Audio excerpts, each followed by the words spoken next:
lobby group Gun Owners of America says it supports arming teachers and administrators to help prevent school shootings. Eric Pratt is the group's executive director, joining me via Skype from Virginia. Good afternoon, sir. Let's test the connection. Can you hear me? I sure can, Richard, and it's good to be with you. And as with you, our hearts are broken. You know, I'm a father of 10, and it really hurts every time we hear about a tragedy like this. Now, I understand, in doing this interview, I'd like to do this slightly differently, if I may, sir, because there's nothing I can say or no argument that I can advance that is suddenly going to get you to turn around and say, you know, you're right, Richard, we do need more gun control in America. You specifically say in an article today and in a press release, no form of gun control will help prevent these tragedies. So to prevent a Yabu sucks, he says, fruitless interview, instead, sir, I would like you to tell me what your solution is. Briefly, and we'll go through it bit by bit. What is your answer to reduce the level of gun violence in this country? Absolutely. Well, thank you.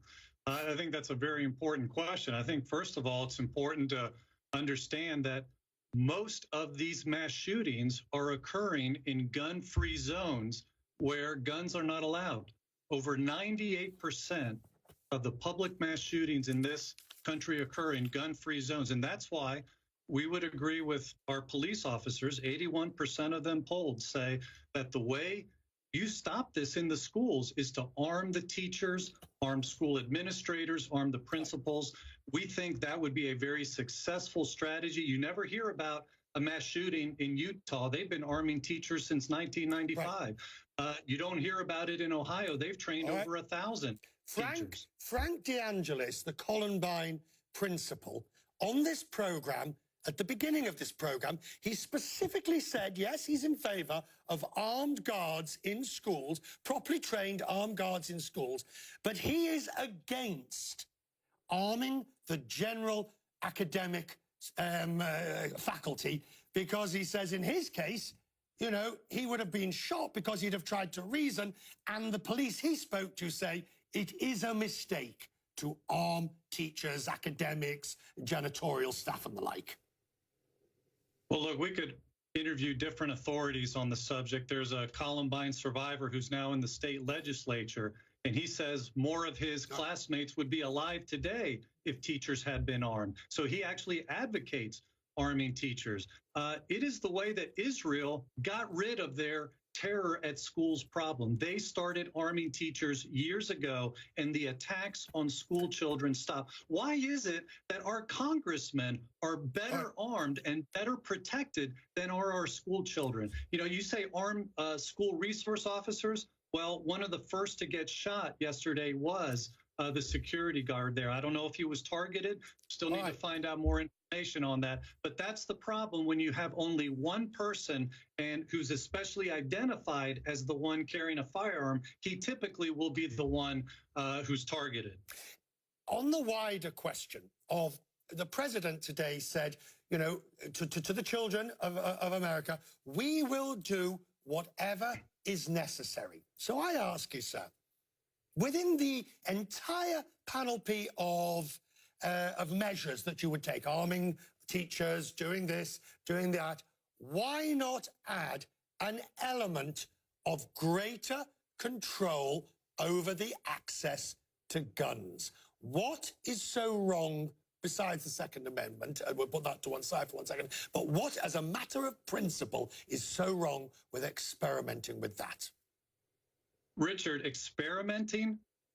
We have had a several-decade experiment with this, and it's failing. This killer, the authorities tell us, bought his gun legally. That tells me he passed a background check. The Las Vegas shooter and the Texas shooter passed background checks. The bar in Orlando shooter passed background check.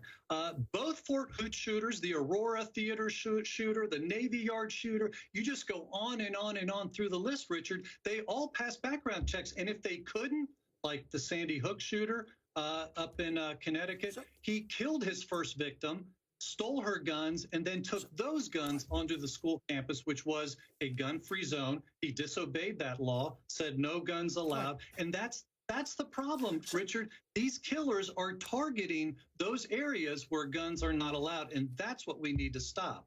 So if that is the problem, which comes back to what it always does, I mean, whichever way we slice this, it always comes back to the same point. Reduce the number of guns in circulation. You can't necessarily deal with the 300 million or 500 million, whatever, that are already out there, but you can deal with by reducing the rate at which they are increasing, which does bring us back to gun control. Do you not think it is at least time for a reasoned debate in this country on that issue?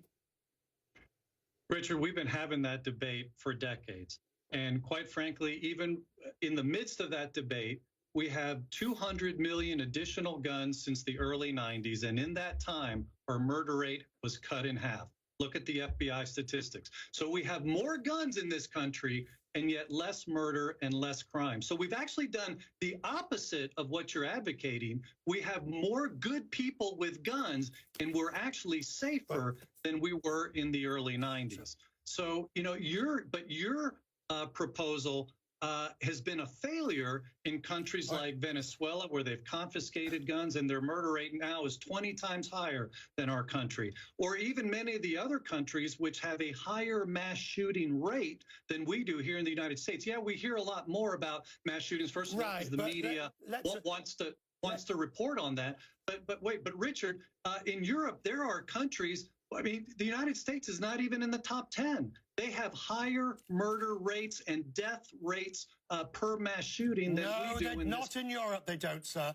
I need to just correct you on that. Not in Europe. There is no country in Europe that is. In fact, I've got the list here. No, with respect, no, France is not. Richard, you're way off base. Look, Richard, we disagree, and you know you're entitled to your opinion, but you are not entitled to your own facts.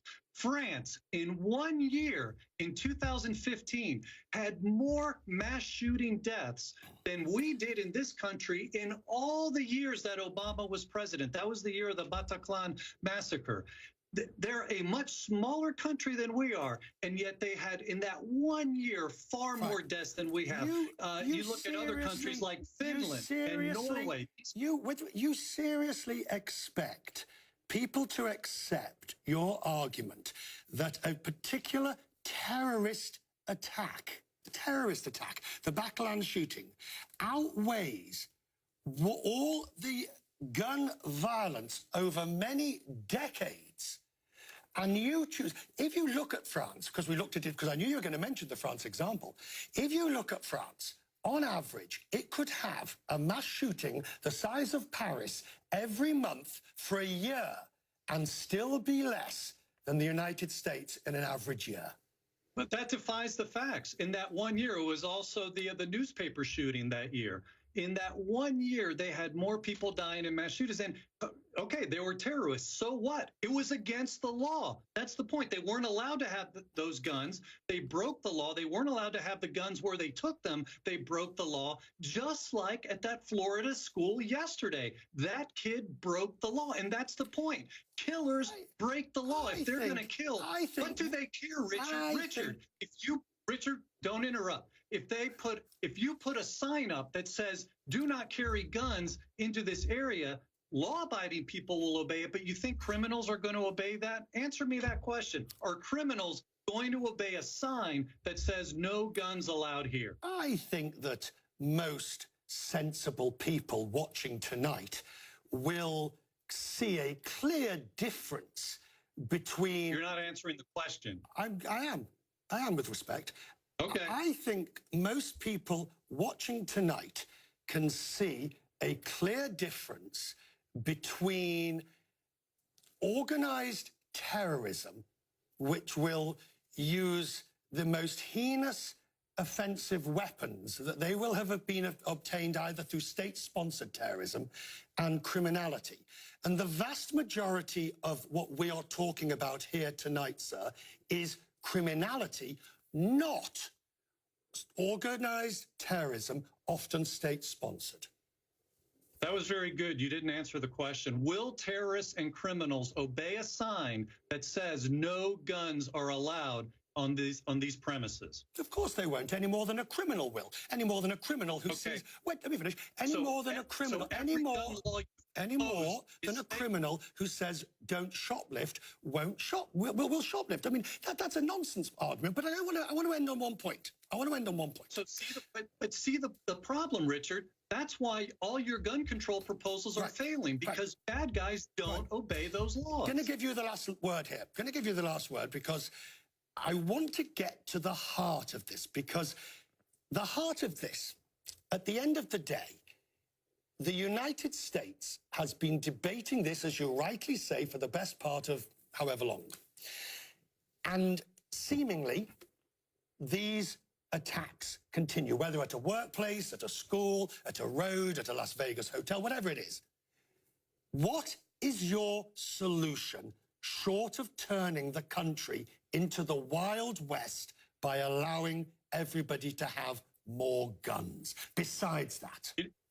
Okay, well, first of all, you didn't answer really my question, but listen, I've answered that question. I told you we need to get rid of the gun-free zones. We need to do what the police say, which is arm the real first responders, the teachers and the principals. And look, every death is tragic. Richard, I've lost a son. I can feel the pain that these parents are going through. I lost a son in a drowning accident. But, you know, even though there are far more drowning deaths in our country than there are rifle deaths, which a subset of that would be the AR-15, there are 10 times as many drowning deaths. I didn't go on a national campaign with my wife to ban or restrict access to swimming pools. You know, and of course you would say, oh, that's because there's recreational and entertainment value. Well, in the same way, guns have value too. Far more guns are used to save life than to take life. And we're not utilizing that when we tell people you can't bring guns onto the campus to protect children's lives. Eric, we thank you. I think we've done as best as we ever do at putting more light than heat onto to this debate. And I'm grateful tonight, sir, that you came on and did it. Thank you. Thank you.